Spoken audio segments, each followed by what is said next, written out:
तो लड़ाई नशे के सौदागरों से थी, लेकिन समीर वानखेड़े की निजी जिंदगी तक पहुंच गई। एनसीपी नेता नवाब मलिक ने शुरू से अब तक ऐसे अटैक किए जो सिर्फ समीर वानखेड़े पर निजी हमला करते हो, चाहे उनके धर्म का मसला हो या उनकी शादी। देखिए यह रिपोर्ट, नवाब मलिक के आरोपों से कैसे जंग लड़ रहा है समीर वानखेड़े का परिवार।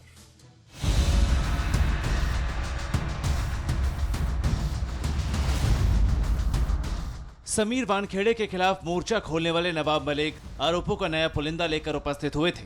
नवाब मलिक ने समीर के दाढ़ी वाले संदिग्ध मित्र का जिक्र किया, वसूली के लिए क्रूज पर छापेमारी का इल्जाम लगाया और फिर दिखाया वो निकाह जिसे पुरानी फाइलों को झाड़ पोंछ कर निकाल कर लाए थे। कैमरे के चमकते फ्लैश के सामने नवाब मलिक ने जो खुलासा किया उसका लबोलबाब ये है कि समीर वानखेड़े मुसलमान है। और मैं नहीं कहता कि वो नौकरी छोड़ दें, कम से कम आके जनता से माफ़ी मांग ले कि ये चीज़ सही है, मैंने उसे टेम्पर किया है। मैं उन्हें नौकरी से इस्तीफा दो ये नहीं कहता, लेकिन नौकरी तो जाएगी कानून के तहत। कैमरे के सामने आने से पहले सोशल मीडिया पर नवाब मलिक ने कुछ तस्वीरें अपलोड की और दावा किया गया कि 2006 में समीर का निकाह हुआ था। शबाना कुरैशी के साथ समीर का निकाह मुंबई के अंधेरी वेस्ट के लोखंडवाला कॉम्प्लेक्स में हुआ था। निकाह पढ़ाने वाले काजी ने टीवी9 भारतवर्ष से कहा कि शबाना के पिता ने उन्हें निकाह पढ़वाने के लिए बुलाया था।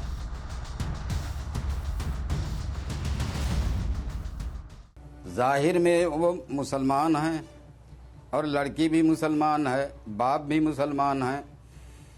और कोई भी रिश्ता आप अगर कहीं तय करते हैं तो बाप का ये फर्ज होता है कि वो पहले तलाश कर लेता है कि ये किस खानदान का है, मुसलमान है कि क्या है। सब कुछ तो तस्दीक करने के बाद उसके बाद काजी के पास आती है निकाह की बात। लेकिन फिर भी वहाँ हमने देखा समीर के बाप का नाम दाऊद, शबाना के बाप का नाम जाहिद कुरैशी। तो जब हमने देख लिया कि सब मुसलमान हैं, उसके बाद हम निकाह पढ़ाते हैं। समीर वानखेड़े की तरफ से उनकी दूसरी पत्नी क्रांति ने मोर्चा संभाला। उन्होंने अपने पति को जन्मजात हिंदू बताया, समीर को ईमानदार अफसर बताया और सच्चाई की जीत का दावा किया। दाऊद कौन है क्रांति? क्या समीर ने इन चीजों को लेकर कभी आपको बताया था? जी देखिए, मैं यही कहना चाहूंगी कि ये जो सर्टिफिकेट है निकाहनामा का, ये मेरी मदर इन लॉ ने बनाया था। तो उसके अंदर उन्होंने क्या लिखा था क्या नहीं लिखा था, ऑनेस्टली ये मुझे पता नहीं है। ये निकाहनामा सही है, मेरी मिसेस ने किया है। और निकाहनामा तभी होता है कि दोनों एक कास्ट के हो, निकाह कबूल होता है। लेकिन मैं जाति ना धर्मांतर किया है, ना बेटे ने किया है। और ये निकाह होने के बाद 10-15 दिन में मेरे बेटे ने स्पेशल मैरिज एक्ट के अनुसार रजिस्ट्रेशन भी किया है। आपके सामने सर्टिफिकेट है।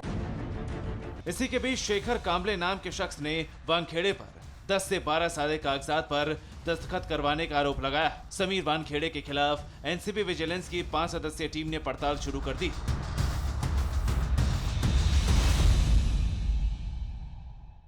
आज दिल्ली से 5 सदस्यीय टीम, एक स्पेशल इंक्वायरी टीम मुंबई पहुंची है।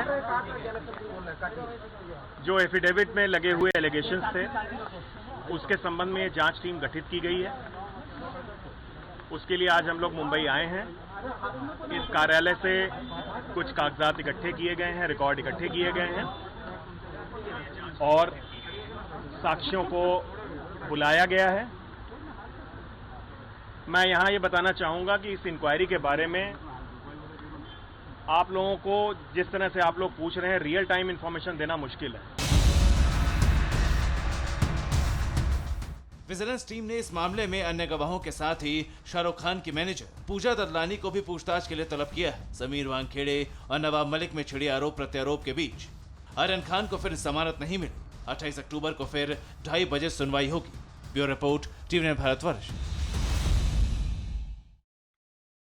न्यूज़ टॉप 9 रोज सुबह 7 बजे और शाम 7 बजे सिर्फ टीवी9 भारतवर्ष पर।